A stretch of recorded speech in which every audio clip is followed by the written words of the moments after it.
day, what a day, what a day. G'day, folks. How you going? I've had a hell of a day. Got a new awning. Yip yay. Uh, haven't put it up. Did get some lessons on how to, which is probably beneficial. But we have struck a bit of a problem now that I've got back and I'm trying to get connected to the internet. I am having absolutely no luck. There is a reason for that with Starlink, in that it's not where it has been while I've been here, and that's on the roof of the bus. I haven't been able to get it up there. I'll have to do that the first thing in the morning. But for some reason, too, my Telstra modem is not connecting. It's just not joining. So here, hello, Sunflower. So here I am just doing a quick one on here. Vince will copy this over to the folks on Rumble and let you know that I can't create a program for some reason tonight. Well, I know why I can't create it, because I can't get into StreamYard, but it's just very weird. Weird. Absolutely no connections. G'day, Zippy. So, look, my apologies, folks. It might have to be an early morning show in the morning, because I'm going to Brisbane tomorrow and spending most of the day up there, I think, and catching up with the folks at Ainsley. So we'll have a look at some of those 1/10 Byron Bay Bobs and a few other bits and pieces.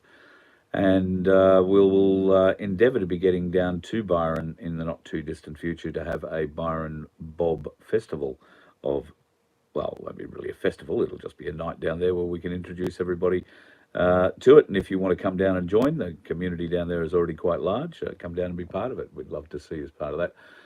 G'day, Phil. G'day, Brett. Aussie Sue. Hope your birthday's gone well. Dusty. Hope you're doing okay too, mate. They don't have the Bob online, don't they? Well, that's interesting. I'll endeavour to try and find out why that is. I was going to, well, I'm not buying them, but I was going to pick up a roll of them and offer to sell them for them if folks wanted to buy them, whether we go to Byron Bay or up to Cooktown or up to Cairns or wherever we're going in the next few weeks. So I may well have some. That will entirely depend on my account keeping abilities, because I'm going to have to account for them all. So we'll see how trusted I am with all of that. I don't know that Ainsley will trust me with it. I don't know that I trust me with it, but we'll see what happens. So, yeah, tonight's show, very brief, but here at least, just got me completely buggered why everything was working this morning and now isn't for some reason. Well, I know why Starlink's not working, but the Telstra modem's got me kind of querying things a little bit. Briefly, there is not a great deal from my perspective. I haven't been in front of a computer all day today, and I don't really know what's gone on. Truth Social is coming to life. Trump is doing something over there at the moment. I haven't been able to log on to get into it to find out exactly what. I did hear a couple of things this afternoon that I was listening to were referring to statements that he's made, particularly in reference to the court sentencing date, which I think is the 11th of July, now that I'm thinking about it. Jared Hayne, out of prison, released this afternoon. He may or may not have to go through a fourth trial. It is quite staggering that somebody can be put through this. It's must have cost him millions and millions of dollars to defend, and defend it multiple times. He's gone to jail for it multiple times and been let out on appeal multiple times. And there is certainly something a bit funny about some of the evidence that seems to have been suppressed in that case. So keep an eye on that spot. There's some reason that Jared Hayden, I think, is being brought back to us at the moment. And I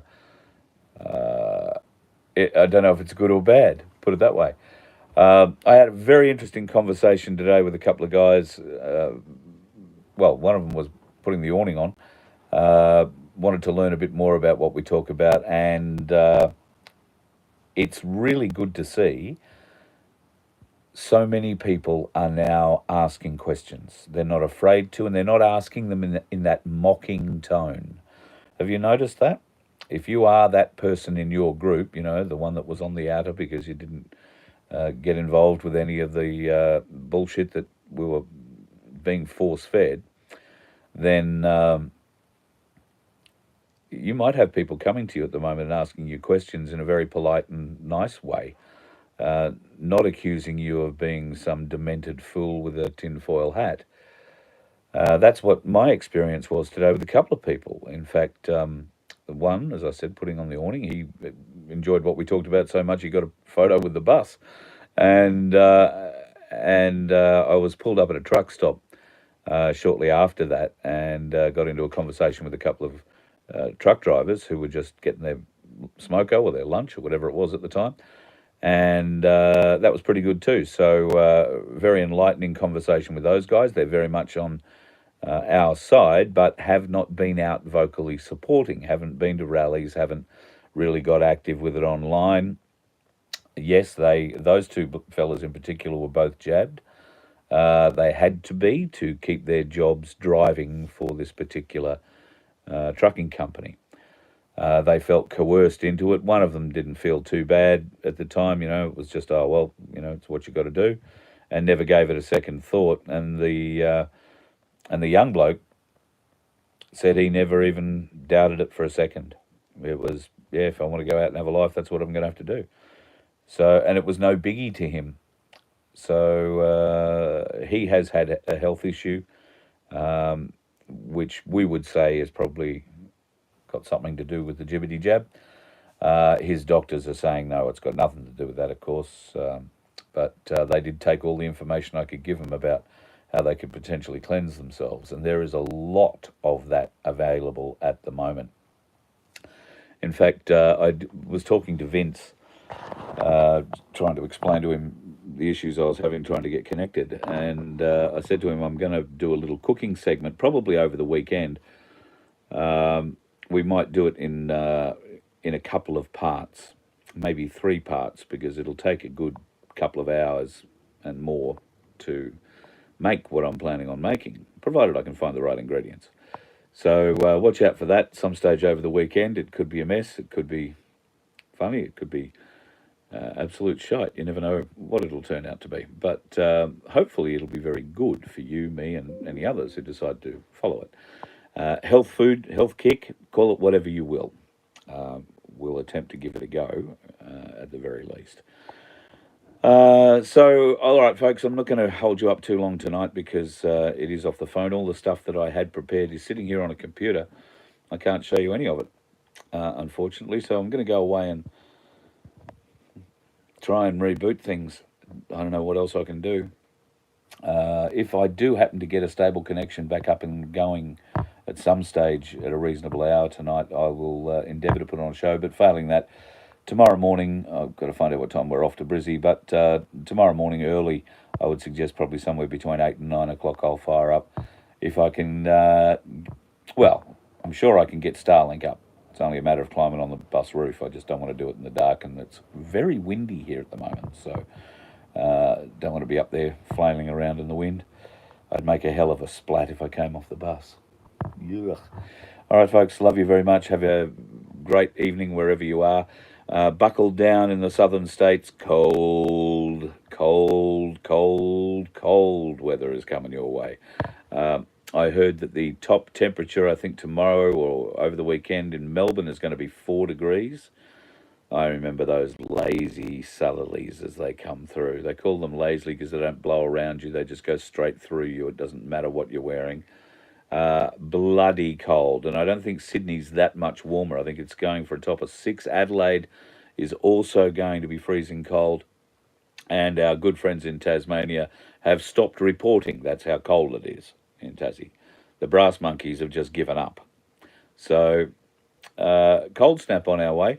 It is winter, so I guess there's not too many shocking things about that. All right, folks, if I can't get it up tonight, we will. Oh, that's a bad thing to say. If I can't get the connection up tonight, then tomorrow morning, sometime between 8 and 9, I suspect, we'll have a bit of a show. Have yourself a good night and talk to you soon. Hooroo.